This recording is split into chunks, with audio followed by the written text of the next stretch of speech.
Hello guys, कैसे हैं आप। माय नेम इज सी ए विवेक धर्मशी और ये जो वीडियो हम कर रहे हैं ये है हमारा partnership act 1932। Yes, partnership act 1932 का हमारा ये पार्ट 11 चल रहा है। बहुत दूर आ गए हम लोग। ये हमारे पार्टनरशिप एक्ट का लास्ट पार्ट है।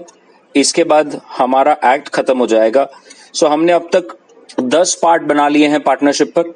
अगर आपने वो नहीं देखा है तो आई विल रिकमेंड कि आप पहले स्टार्ट से देखें और उसी के बाद पार्ट 11 पर जाए, because obviously everything is linked. तो अगर आपने पार्ट 1 से लेकर पार्ट 10 नहीं देखा है तो आई विल स्ट्रांगली रिकमेंड कि पहले आप वो देख लें और उसके बाद ही पार्ट 11 पर आए। Sure about this. तो चलिए जल्दी से शुरू करते हैं। पार्ट 11 पार्टनरशिप एक्ट 1932 जो कि हमारा इस एक्ट का लास्ट पार्ट है। ओके, अब इस पार्ट में हम क्या सीखने वाले हैं। इस पार्ट में हम सीखेंगे रजिस्ट्रेशन ऑफ फर्म। मतलब अगर आपकी एक पार्टनरशिप फर्म है तो उसे कैसे रजिस्टर किया जाए, उसकी क्या प्रोसीजर है, उसकी जो प्रोसीजर होगी रजिस्ट्रेशन की, हम उसके ऊपर फोकस करेंगे। और हम ये भी देखेंगे कि अगर मैं समझ लीजिए रजिस्टर नहीं करता तो what will be the consequences of non-registration? Yes. So in this video, we will be seeing two things. एक, if I really want to register, what is the procedure that I have to follow? And what if I don't want to register? तो is there any disadvantage? कोई issue होगा क्या? क्या consequences हैं अगर मैं register नहीं करता? तो ये दो चीजें हमें इस वीडियो में अच्छी तरह से समझनी है। Sure about this? पक्का? तो चलिए शुरू करते हैं। सबसे पहले section 58 talks about how to apply. मतलब आपको अगर रजिस्टर करना है अपनी पार्टनरशिप फर्म को तो कैसे अप्लाई किया जाए। अब रूल कहता है आप कभी भी अप्लाई कर सकते हैं। मतलब ऐसा कोई फिक्स नहीं है कि जैसे आपने पार्टनरशिप फर्म बना ली आपको तुरंत अप्लाई करना है। आप अपनी रजिस्ट्रेशन कभी भी कर सकते हो। अब आप कैसे करोगे? एक तो आप पोस्ट से भेजिए या तो आप खुद रजिस्ट्रार ऑफ फर्म्स चले जाइए। So there are two options. जरूरी नहीं कि आपको जाना है, आप पोस्ट से भेज सकते हैं या खुद भी रजिस्ट्रार ऑफिस जा सकते हैं। कौन सी ऑफिस में जाएंगे? अरे भैया, जो प्लेस ऑफ बिजनेस है, आपका प्लेस ऑफ बिजनेस कौन से ऑफिस की जुरिस्डिक्शन में आता है, आप उस जुरिस्डिक्शन की ऑफिस में जाएंगे। यस और नो? और वहां जाकर रजिस्ट्रेशन का एक फॉर्म होगा, वो फॉर्म और उसके साथ रजिस्ट्रेशन की जो फीस है, आपको वो फॉर्म और उसके साथ जो रजिस्ट्रेशन फीस है वो भर देनी है। क्लियर? पक्का? तो मैंने पहली 3 लाइन पढ़कर आप देख सकते हैं मैंने 3 नंबर डाले, नंबर 1, नंबर 2 और नंबर 3। नंबर 1 कहता है कि रजिस्ट्रेशन कभी भी किया जा सकता है।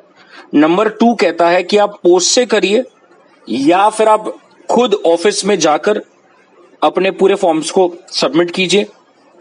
और थर्ड पॉइंट कहता है कि आपका कोई भी लेटर पे लिखा हुआ नहीं, उनका एक प्रिस्क्राइब्ड फॉर्म है, उस प्रिस्क्राइब्ड फॉर्म के साथ जो भी फीस है आपको वो फीस भरनी है और आप अपना फर्म का रजिस्ट्रेशन के लिए अप्लाई कर सकते हो। अब उस फॉर्म में किन बातों का जिक्र होता है? तो सबसे पहला होता है फर्म नेम, कि आप कौन से नाम से बिजनेस चला रहे हो। I hope you understand, this is very very important कि आपके फर्म नेम का पता चले। यस, कि आप कौन से फर्म नेम, कौन से नाम के अंदर अपना बिजनेस चला रहे हो। सेकंड, आपका प्रिंसिपल प्लेस ऑफ बिजनेस क्या है। Principal place of business is मतलब आपका हेड ऑफिस, आपकी रजिस्टर्ड ऑफिस, मेन ऑफिस आपका किधर है, उसका आपको एक तरह से एड्रेस देना है। थर्ड कहता है कोई और दूसरी जगह है क्या जहां पर आप अपना बिजनेस करते हो। इसका मतलब it can be your addresses of branch. Yes और नो? तो फर्म का नाम आ गया, प्रिंसिपल प्लेस किधर है, अदर प्लेसेस किधर है, date when each partner joined, आपको जितने भी फर्म में पार्टनर है उन्होंने कौन सी डेट को ज्वाइन किया, बताइए, बहुत इंपॉर्टेंट पॉइंट है। कौन से डेट को ज्वाइन किया, वो कौन से डेट पर फर्म के पार्टनर बने, आपको डेट भी बताना है। अब आप कहोगे कि सर डेट क्यों बताना है? अरे भैया, डेट से ही तो पता चलेगी कि हर पार्टनर की लायबिलिटी क्या होगी। लायबिलिटी कैसे पता चलेगी? कल जाकर दो पार्टनर है ए और बी, वो 5 साल से बिजनेस कर रहे हैं और 5 साल में आज उनकी लायबिलिटी हो गई है 2 करोड़। अब एक पार्टनर सी जुड़ता है, अरे यस और नो, और पार्टनर सी जुड़ता है, तो क्या वो पहले उसके जुड़ने से पहले जो लायबिलिटी इंकर हुई, क्या वो उसके लिए लायबल रहेगा? नहीं। तो ये फॉर्म में लिखना जरूरी है कि कौन से डेट से कौन सा पार्टनर आया है। कल जाकर कोई झगड़ा होता है, कोई लिटिगेशन केस होता है, पार्टनर पार्टनर में झगड़े होते हैं कि तू भर के दे, तू भर के दे, कल जाकर इट इज सेफ रजिस्टर्ड रहा, पता रहा कि कौन सा पार्टनर कब ज्वाइंड हुआ है, तो it becomes very easy. Clear? अब उन पार्टनर्स का नाम और उनका एड्रेस दे दीजिए, और आखिर में अगर आपकी कोई ड्यूरेशन ऑफ फर्म है, मतलब आपने कोई टाइम के लिए पार्टनरशिप एट विल नहीं है, आपका कोई टाइम बाउंड, अगर आपने कोई पार्टनरशिप फर्म बनाई है, कुछ पीरियड के लिए पार्टनरशिप फर्म बनाई है, तो आपको उसका ड्यूरेशन मेंशन करना पड़ेगा। क्लियर? पक्का? तो आज के बाद अगर एग्जाम में कोई क्वेश्चन आता है कि हमें अप्लाई करना है फर्म के लिए, तो आप क्या कहेंगे? आप कहेंगे कभी भी किया जा सकता है, पोस्ट या डिलीवर किया जा सकता है, और एक प्रिस्क्राइब फॉर्म होगा, प्रिस्क्राइब फीस के साथ देना है। उस प्रिस्क्राइब फॉर्म में क्या होगा? फर्म का नाम होगा, आपकी हेड ऑफिस का जो एड्रेस होगा, आपके ब्रांच के डिटेल्स होंगे, हर एक पार्टनर कौन से डेट पर ज्वाइन हुआ है, उसका नाम, उसका पता, और अगर आपने कोई फिक्स ड्यूरेशन के लिए पार्टनरशिप फर्म बनाई है तो उस ड्यूरेशन को मेंशन करना है। क्लियर हुआ एकदम अच्छी तरह से? अब ये स्टेटमेंट जो है, it is compulsory that it should be signed by all. एक आधा पार्टनर, मेजॉरिटी पार्टनर नहीं चलेगा, सबके सब पार्टनर ने कंपल्सरी साइन करना चाहिए। सर हमारा है ना 3 पार्टनर है, एक पार्टनर अभी नहीं साइन कर सकता, हाँ तो उन्होंने क्लियर कहा है उसके एजेंट साइन कर ले। अच्छा, मतलब पार्टनर कर ले या उसका ऑथोराइज एजेंट कर ले? यस, या उसका ऑथोराइज एजेंट कर ले। सर इसका मतलब करना तो है ही, करना तो है। अगर 4 पार्टनर है तो 4 साइन तो आएगा ही आएगा, फिर भले ही वो चारों पार्टनर का हो या चारों पार्टनर के एजेंट्स का हो, लेकिन आपके जितने पार्टनर हैं सबका साइन लगेगा, और अगर वो नहीं कर पा रहे हैं तो उनके ऑथोराइज एजेंट का लगेगा। क्लियर है? Sure about this? रूल कहता है जो साइन करता है वो भी एक बार फॉर्म को वेरीफाई कर ले। परफेक्ट। अब याद रखें ये नाम आपके फर्म में नहीं होने चाहिए, वरना आपका रजिस्ट्रेशन नहीं होगा। जैसे crown, emperor, empress, empire, imperial, king, queen, royal, या ऐसे कोई शब्द जो ये बताते हो कि आपका सेंट्रल गवर्नमेंट के साथ कोई नाता है।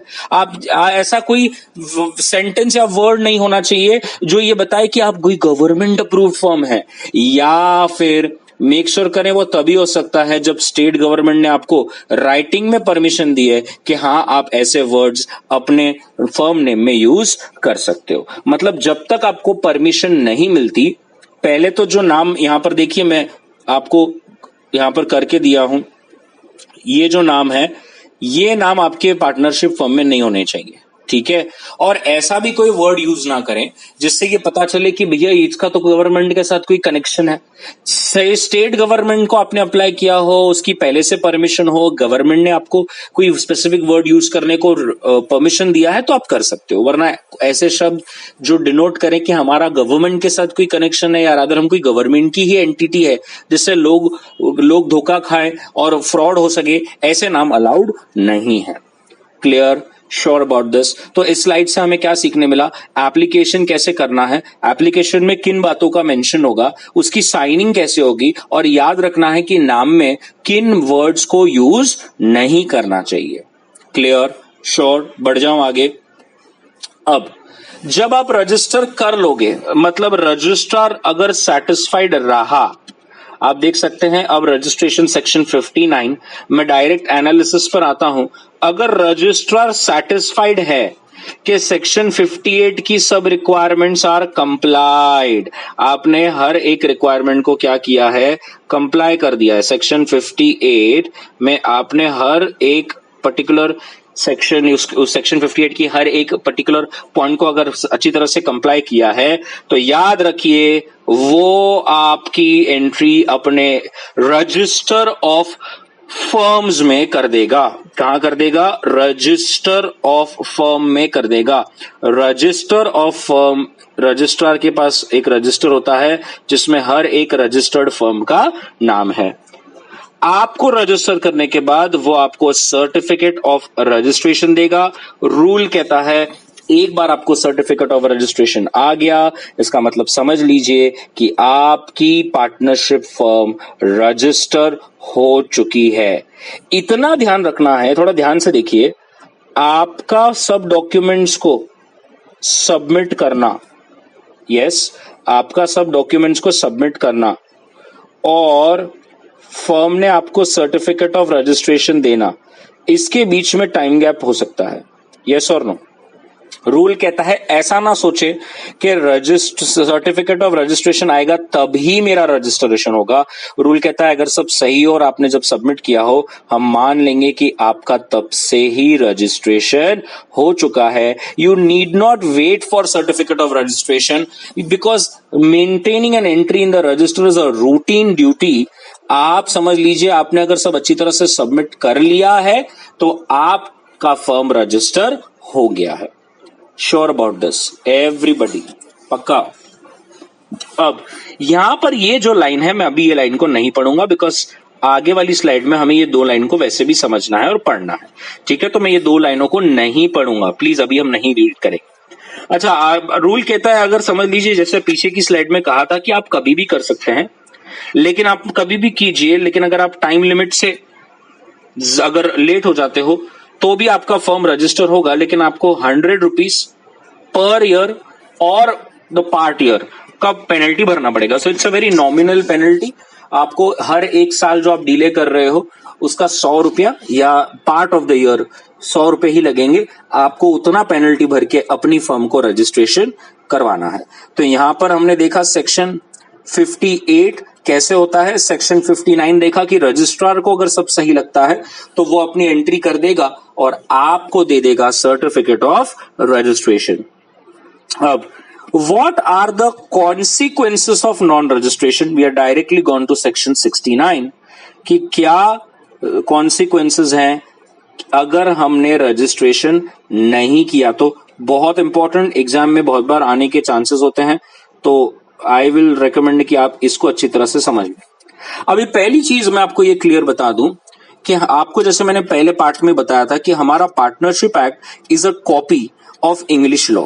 यस, हमारा पार्टनरशिप एक्ट हमारा इंग्लिश लॉ से कॉपी किया हुआ है और इंग्लिश लॉ में फर्म का रजिस्ट्रेशन कंपलसरी है गाइस। इंग्लिश लॉ में फर्म का रजिस्ट्रेशन कंपलसरी है, लेकिन मैं आपको एक चीज बता दूं, हमारे भारत में, इंडिया में पार्टनरशिप एक्ट कहीं पर भी फोर्स नहीं करता, कहीं पर भी कंपलसरी नहीं कहता कि आपको अपनी फर्म को रजिस्टर करना है। ये कहीं पर भी नहीं लिखा। हमारी पार्टनरशिप एक्ट में registration is not compulsory. Please make a note of this. ये आपको पता होना चाहिए कि हमें रजिस्ट्रेशन करने की जरूरत नहीं है। ये आपका कॉल है, आपको रजिस्टर करना है तो करो, नहीं करना है तो मत करो। यस और नो? लेकिन आप कहेंगे सर क्या हमारे इंडिया में सब करते हैं? यस, हम लोग करते हैं। कुछ स्टेट्स में तो कंपलसरी कर दिया है और इन्होंने क्या किया है, अगर आपने रजिस्ट्रेशन नहीं किया तो आपको बहुत सारी डिसेबिलिटीज का सामना करना पड़ेगा। आप देख सकते हैं मैं यहां पे ब्लैक से अंडरलाइन कर रहा हूं। आपको बहुत सारी डिसेबिलिटीज का सामना करना पड़ेगा। डिसेबिलिटी का मतलब है कि आपको बहुत सारी डिफिकल्टीज आएंगी। आप समझ लीजिए आपके बहुत सारे डिसएडवांटेजेस रहेंगे अगर आप रजिस्टर नहीं कर पाए। तो आप कहेंगे सर ये तो एक तरह का इमोशनल अत्याचार, एक तरह का इमोशनल ब्लैकमेल हो गया। यस, ये ऐसा ही है। तो रूल कहता है, यहां पर देखिए मैं यहां पर रेड से अंडरलाइन कर रहा हूं, although registration is not compulsory, yet the consequences of disability have a persuasive pressure for registration. इसका हिंदी में सिंपल अर्थ क्या है कि even though you don't register, the government does not force you to register, but if you do not register, you may face some disabilities and you will be at a disadvantage in some areas, और indirectly लोगों को ये दिक्कतें ना हो, लोगों को ये डिसएडवांटेज ना हो, इसलिए वैसे भी इनफॉर्मली आप पर प्रेशर डाला जाता है कि आप अपनी फर्म को रजिस्टर कर लीजिए। क्लियर है? Sure about this? अब ये कौन सी ऐसी डिसेबिलिटीज है, चलिए एक एक करके देखते हैं। पहला, no suit in a civil court by firm और other co partners against third party.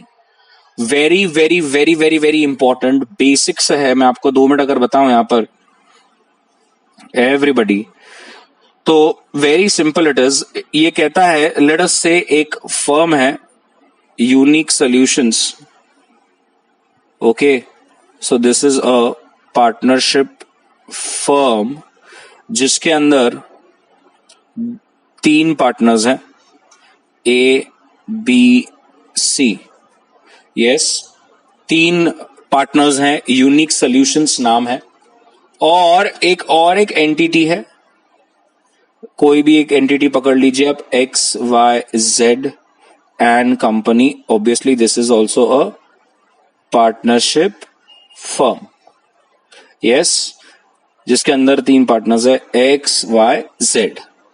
अब ये पार्टनरशिप ने इस पार्टनरशिप के साथ एक एग्रीमेंट किया, एक कॉन्ट्रैक्ट किया, ठीक है। अब कुछ समय बाद XYZ ने ये कॉन्ट्रैक्ट का ब्रीच किया। ब्रीच मतलब क्या? कॉन्ट्रैक्ट तोड़ दिया। अब कॉन्ट्रैक्ट ऐसे ही बीच में कोई थोड़ी तोड़ सकता है, आपको तो फुलफिल करना है आपने जो प्रॉमिस किया है। तो यूनिक सॉल्यूशंस को आ गया गुस्सा। यूनिक सॉल्यूशंस ने बोला, तूने अगर तेरा कॉन्ट्रैक्ट नहीं निभाया तो we will file a suit against you, we will file a case against your firm. तो ये सुनकर XYZ हंसने लगे, दे स्टार्टेड स्माइलिंग। तो ABC को समझा ही नहीं कि क्यों हंस रहे हैं। तो guys, moral of the story ये है कि ये जो यूनिक सॉल्यूशंस थी ये अनरजिस्टर्ड फर्म थी। अब आप कहेंगे सर अनरजिस्टर्ड फर्म है तो क्या हो गया? आज मैं आपको बता दूं, अगर आप एक अनरजिस्टर्ड फर्म है तो गाइस आप जो है किसी थर्ड पार्टी पर केस नहीं फाइल कर सकते। लो, हो गया पोपट। इसका मतलब लोगों ने अगर आपके साथ कॉन्ट्रैक्ट किया और कल जाके धोखा दिया, तोड़ा, तो आप किसी पे केस ही नहीं कर सकते, बिकॉज लीगली आप कहीं पर रजिस्टर्ड नहीं है, आपका फर्म का नाम रजिस्टर्ड नहीं है। लीगली ये पता ही नहीं चल रहा कि ऐसी कोई फर्म एग्जिस्टेंस में है भी या नहीं। तो ये सबसे बड़ा डिसएडवांटेज है कि you can not file a case against third party. Clear है? Sure about this everybody? यहां पर क्लियर कट कहा गया है, a registered firm only can file a case against the third party and the person suing should be registered as partners in the firm. अब ये वाली line देखिए, यहां पर ये देखिए, ये वाली लाइन जो जरा एकदम अच्छी तरह से देखिए, क्या लिखा है? Suing has been registered of firms as partners in the firm. मैं बहुत इन डेप्थ जा रहा हूं, मुझे प्लीज बिल्कुल ध्यान से देखना है। यहां पर ये जो लाइन लिखी है ना यहाँ पे, बहुत इंपॉर्टेंट है, आप समझे नहीं उन्होंने क्या कर दिया। उन्होंने 2 वर्ड कहा है। उन्होंने कहा एक तो रजिस्टर्ड फर्म होना चाहिए, देखिए 2 पॉइंट है यहां पर ना, एक तो रजिस्टर्ड फर्म होना चाहिए और दूसरा person suing should be mentioned in the register as partners. समझ में आ रहा है ये क्या बोल रहे हैं? यहां पर आप नहीं समझ रहे हो, आप नहीं डीप में पढ़ रहे हो। ये 2 कंडीशंस को फॉलो करना है आपको। देयर आर 2 कंडीशंस गाइस, और ये 2 कंडीशंस क्या है? रजिस्टर्ड फर्म और जो पर्सन सू कर रहे हैं उनका रजिस्टर ऑफ फर्म में पार्टनर्स की तरह नाम होना चाहिए। आप समझ रहे हैं क्या बोल रहा है यहां पर? अब आपको मेरे को डीप में समझाना पड़ेगा तभी आप समझोगे। बिल्कुल ध्यान से देखिए। अगेन यहां पर एक फर्म थी यूनिक सॉल्यूशंस। अब आपको याद रहना चाहिए इसके कितने पार्टनर है, ए बी और सी। और यहां पर एक फर्म थी XYZ एंड कंपनी। ऑब्वियसली इसके कितने पार्टनर्स थे? 3, X Y और Z। अब जैसे मैंने बताया, इन्होंने इनके साथ क्या किया था, एक कॉन्ट्रैक्ट किया था, यस और नो, और XYZ ने क्या किया, उस कॉन्ट्रैक्ट को ब्रीच कर दिया। अब यूनिक सॉल्यूशंस एक अनरजिस्टर्ड फर्म थी, यस और नो, एक अनरजिस्टर्ड फर्म थी, तो क्या यूनिक सॉल्यूशंस केस फाइल कर सकती है? No, suit can not be filed, हम केस फाइल ही नहीं कर सकते। परफेक्ट सर, अब कर सकते हैं क्या? अब मुझे समझ गया कि रजिस्टर करना है, क्या मैं अब रजिस्टर करके अब उस पर केस करूं? The answer is yes. अब आप क्या करिए, स्टेप नंबर 1 रजिस्टर। अब आप क्या करो, अपनी फर्म को रजिस्टर करो। और step 2 now file a suit. Sir ऐसा चलेगा? 100% चलेगा। अगर आप पहले सूट फाइल नहीं कर सकते थे तो अब आप क्या करो, अपनी फर्म को रजिस्टर कर लो, और रजिस्टर करने के बाद अब आप क्या करो, उस पर केस कर सकते हो। क्लियर है? एकदम अच्छी तरह से अब समझ में आ रहा है। अब थोड़ा मेरे को और डेप्थ में जाना है, बिल्कुल ध्यान से देखिए मैं क्या कर रहा हूं यहां पर। Everybody will focus now.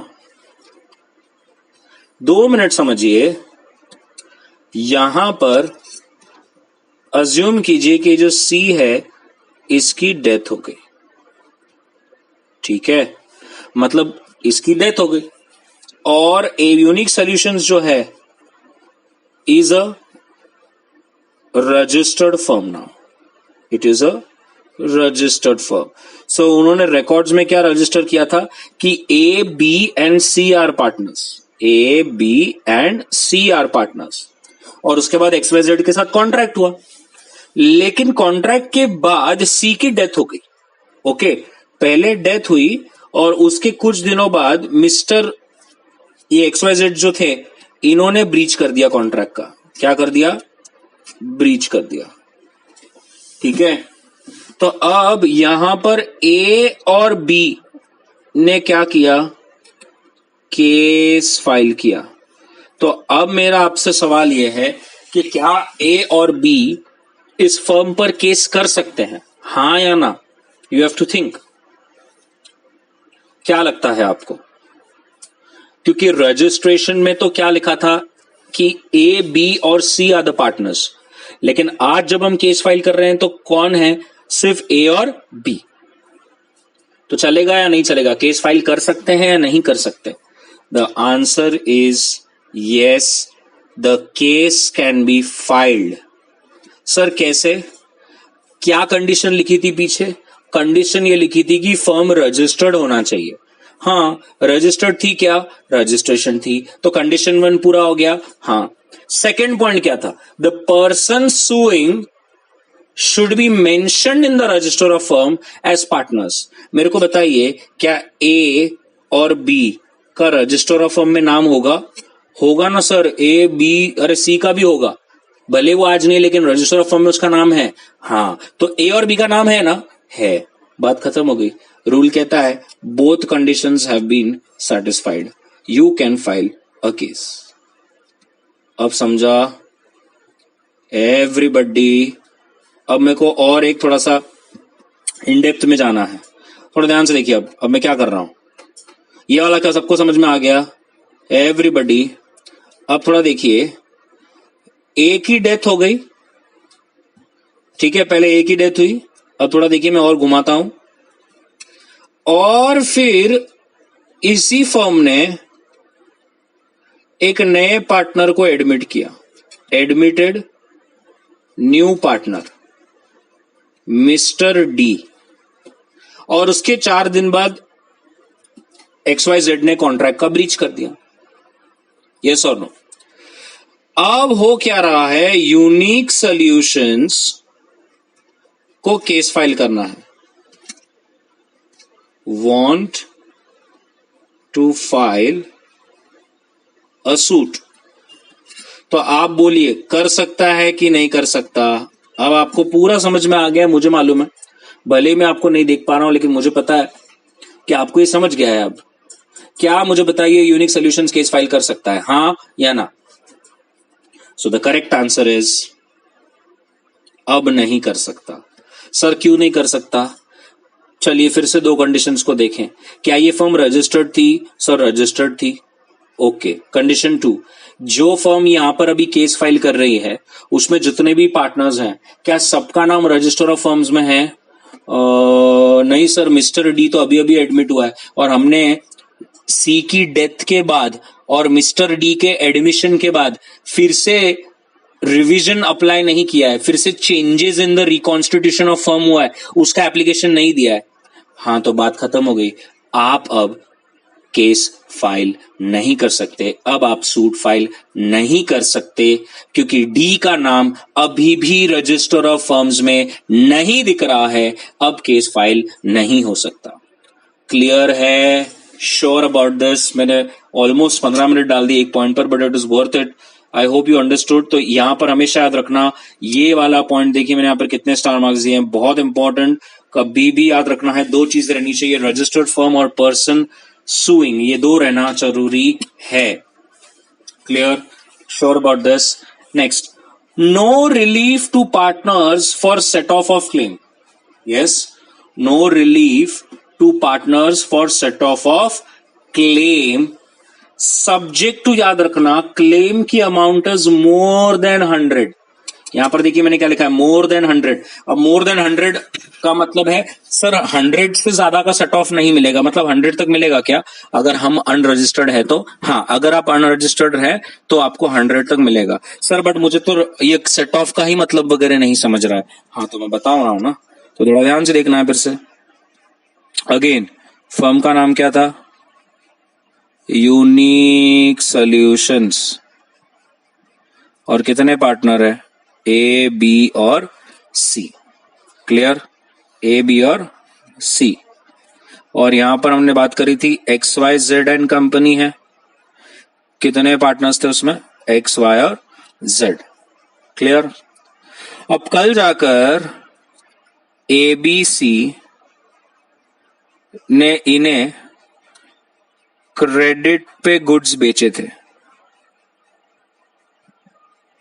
Okay, credit पे गुड्स बेचे थे। कितने के? 1 लाख क्रेडिट के गुड्स, क्रेडिट पर गुड्स बेचे थे और XYZ को पैसे देने थे बट अभी तक नहीं दिए थे। ABC और XYZ के बड़े लंबे रिश्ते हैं, तो इतना कोई ABC ने भी कोई चढ़ कर बात नहीं करी कि आप अभी के अभी दे दो, देंगे XYZ, इसमें क्या है। ओके। अब कुछ समय बाद ABC को पैसों की जरूरत हुई तो उसने XYZ को अप्रोच किया और कहा क्या आप मुझे 5 लाख का लोन दे सकते हो? XYZ ने कहा कब तक दोगे? तो उसने कहा 1 महीने बाद। तो यहां पर अब XYZ ने लोन दिया, कितने का? 5 लाख का, विद अ कंडीशन की यू शुड रीपे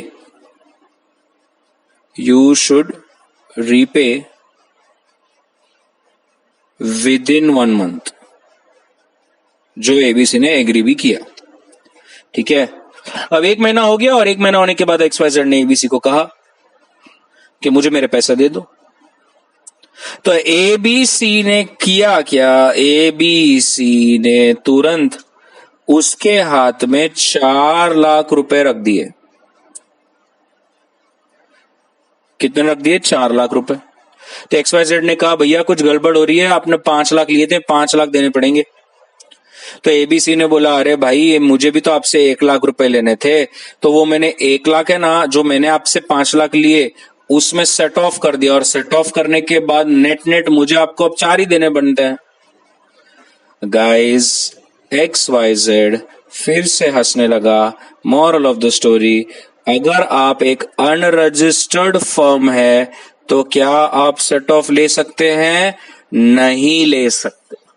क्लियर है?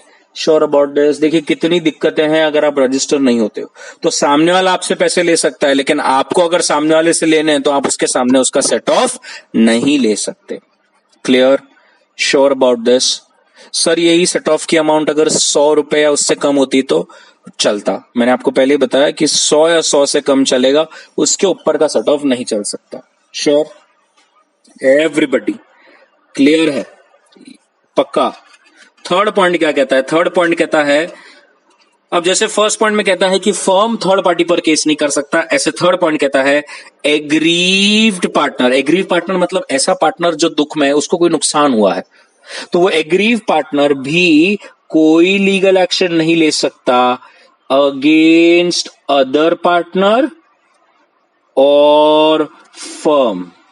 मतलब एक पार्टनर दूसरे पार्टनर पर या उस फर्म पर कोई एक्शन नहीं ले सकता, कोई लीगल केस फाइल नहीं कर सकता अगर आप एक अनरजिस्टर्ड फर्म के पार्टनर हैं। लेकिन इसमें एक एक्सेप्शन दिया गया है। सर एक्सेप्शन मतलब अगर हम अनरजिस्टर्ड हैं फिर भी हम केस फाइल कर सकते हैं? यस, आप कर सकते हो। सर कहां पर? एक, आपको अगर फर्म को डिसॉल्व करना है,